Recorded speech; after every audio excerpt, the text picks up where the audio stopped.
sosial. Jadi pada hari ini kita masuk pada pertemuan kedua dengan judul seperti yang saya sampaikan pada materi PowerPoint, Social Rehabilitation Concept and Scope. Ya. Nah, sebagai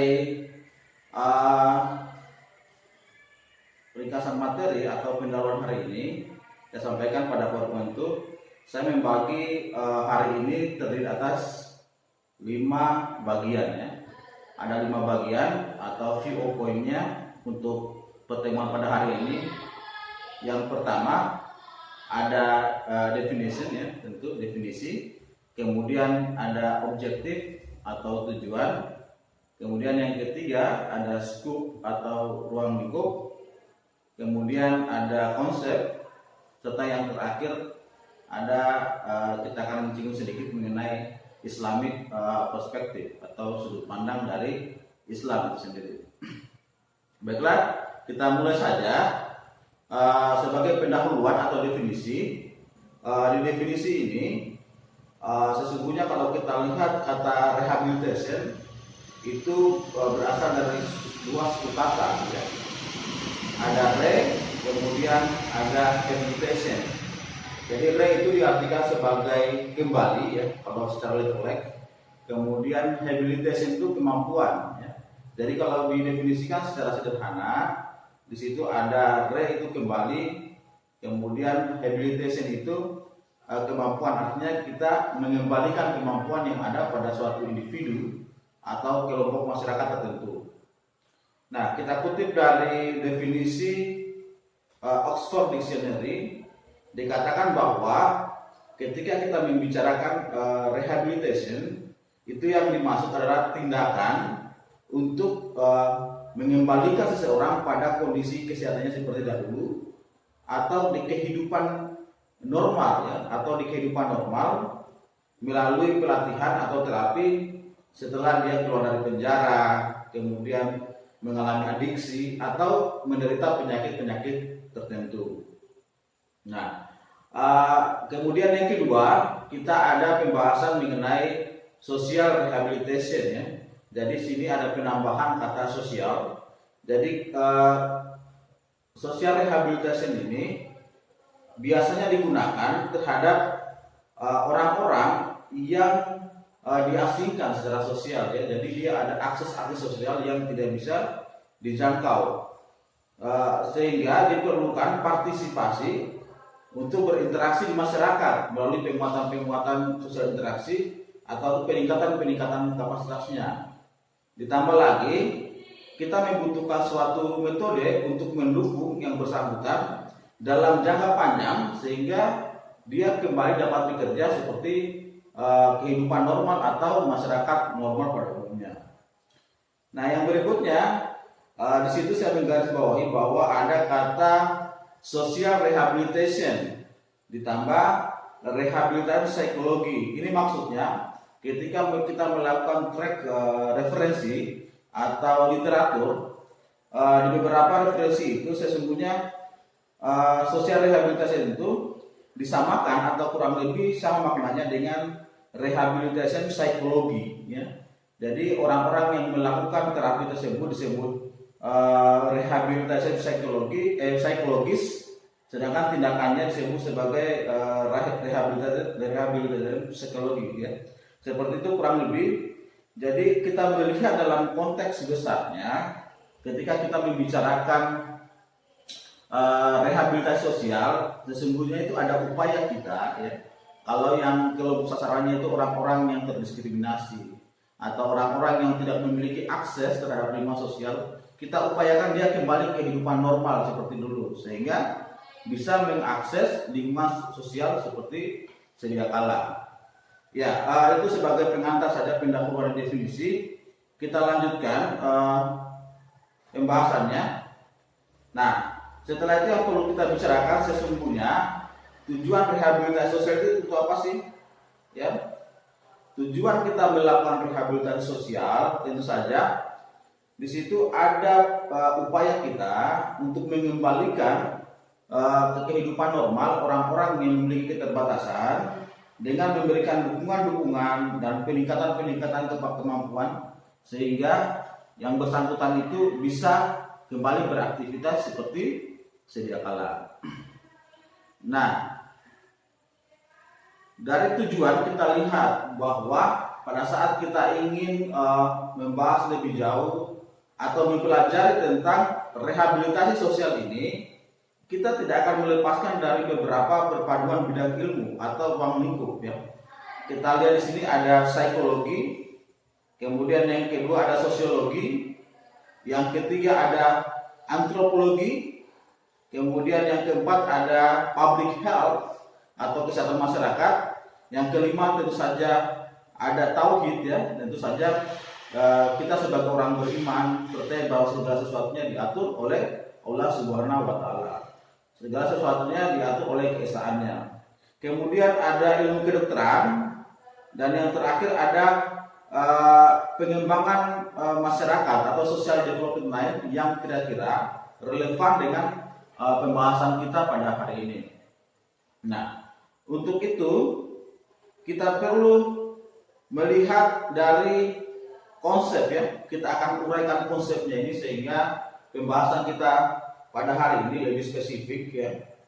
Nah, kalau kita telusuri beberapa literatur ilmiah atau artikel penelitian, kata rehabilitasi ini merupakan konstruksi yang sangat complicated ya, yang cukup rumit, tetapi membutuhkan interpretasi. Nah, sehingga ketika kita mempelajari konsep besar rehabilitasi sosial, sesungguhnya banyak yang bisa masuk kategori ini. Nah, coba kita lihat ya. Nah, dalam konteks rehabilitasi sosial itu sesungguhnya termasuk lingkungan yang inklusif ya. Kita menciptakan suatu lingkungan yang inklusif terhadap seseorang atau sekelompok orang. Lanjutkan.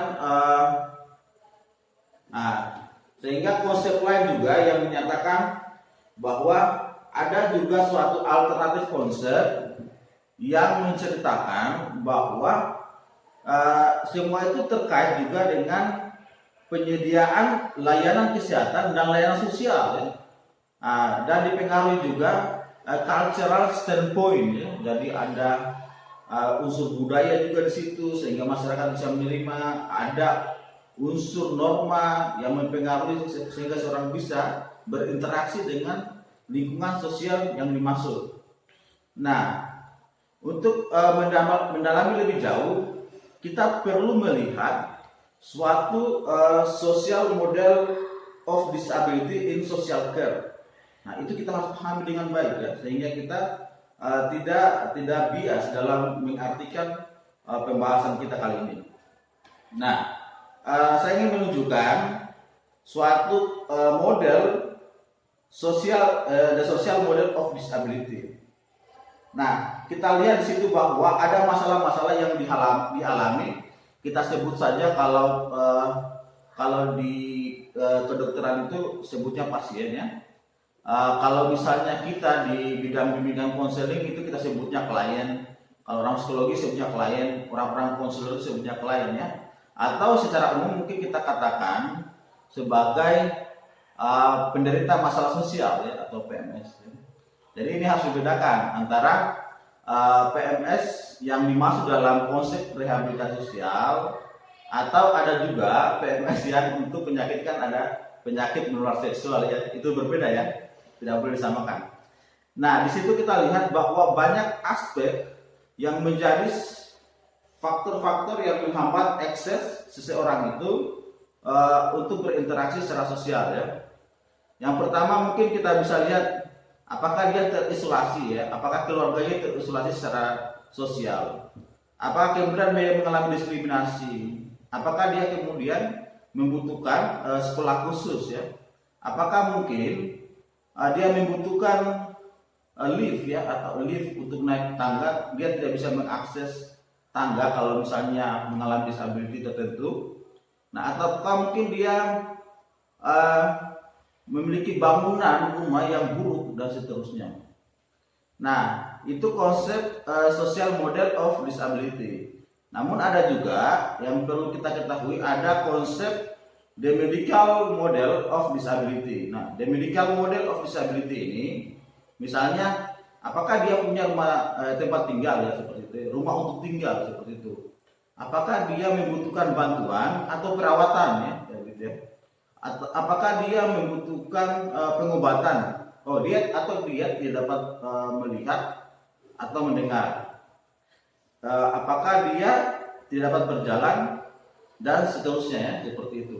Kalau di medical model of disability. Sehingga dari hal tersebut kita bisa melihat suatu interpretasi sosial ini memang masih sangat luas ya, masih sangat luas. Tadi itu contoh saja, mungkin kalau di lingkungannya itu bervariasi ya, bisa macam-macam ya. Bisa mungkin aspek agama mungkin bisa masuk ya, aspek budaya, kemudian aspek kebiasaan dan seterusnya itu yang menghambat seseorang atau penderita masalah sosial itu mengakses suatu lingkungan sosial ya, seperti itu. Nah, namun yang menjadi persoalan selanjutnya yang membutuhkan suatu konteks atau konsep itu siapa yang harus menyediakan layanan tersebut? Apakah pemerintah? Apakah swasta? Itu harus diselesaikan ya. Karena banyak sekali penderita masalah sosial ini. Di mana lokasi pelayanannya? Nah, kemudian apakah dia membutuhkan orang-orang yang bisa mengungkapkan keinginan penderita masalah sosial tersebut? Apakah dia membutuhkan suatu model untuk menyatakan ketidakmampuannya dan seterusnya? Ya banyak ya hal-hal yang bisa diungkap. Nah, kemudian dari hal tersebut kita bisa melihat ternyata ketika kita berbicara masalah rehabilitasi sosial ya. Jadi kalau kita lihat kan begini. Yang pertama mungkin dia secara patogen dulu ya, patogen itu mengalami suatu masalah klinis ya. Jadi dia menderita penyakit tertentu sehingga memang sebelum dia sembuh masih membutuhkan pelayanan kesehatan, misalnya tertentu ya. Atau dia kelompok orang yang non patogen ya, seseorang yang mengkonsumsi atau pecandu narkotika ya, sejenis narkotika, sehingga dia membutuhkan pendekatan tertentu untuk kembali atau sembuh dari ketergantungannya. Nah, dan kita lihat dalam perkembangannya ya, seperti saat ini kan, dulu itu kan awal-awal COVID ya, orang-orang yang kemudian terkontaminasi positif, kemudian dijauhkan dari lingkungan sosial tertentu. Nah, pada perkembangannya mungkin sekarang sudah tidak terlalu. Namun akan banyak suatu fenomena yang kita lihat di masyarakat itu yang menyebabkan seseorang itu tidak bisa mengakses lingkungan sosial tertentu atau akan dijauhi, sehingga membutuhkan pedoman-pedoman rehabilitasi sosial. Dia sanggup untuk berinteraksi kembali, kemampuannya meningkat dan seterusnya. Nah, hal lain yang perlu kita ketahui bahwa dalam konsep rehabilitasi sosial ini beberapa referensi itu kemudian merujuk pada pemberdayaan juga ya. Jadi ada kelompok yang harus diberdayakan dia sehingga skill sanggup untuk mengakses lapangan kerja tertentu seperti itu. Nah, yang terakhir saya tentu saja ingin melihat juga atau kita sedikit melihat dari Islamic perspektif ya, dari sudut pandang Islam itu sendiri. Nah, dari sudut pandang Islam sendiri ada dua hal yang saya garis bawahi. Yang pertama ikhtiar dan tawakal, yang kemudian ada Islam and mental health. Ya, jadi kalau kita lihat untuk konsep ikhtiar dan tawakal ini, sebagai orang di komunitas Muslim ya, katakanlah kita memang harus berusaha dulu terhadap masalah sosial yang kita hadapi, atau misalnya ada klien kita yang coba kita lakukan motivasi atau coba kita sembuhkan seperti itu, tentu kita harus berusaha dulu ya, setelah berusaha kita ada konsep tawakal ya, tentu saja berserah diri. Setelah berusaha kita berserah diri. Nah,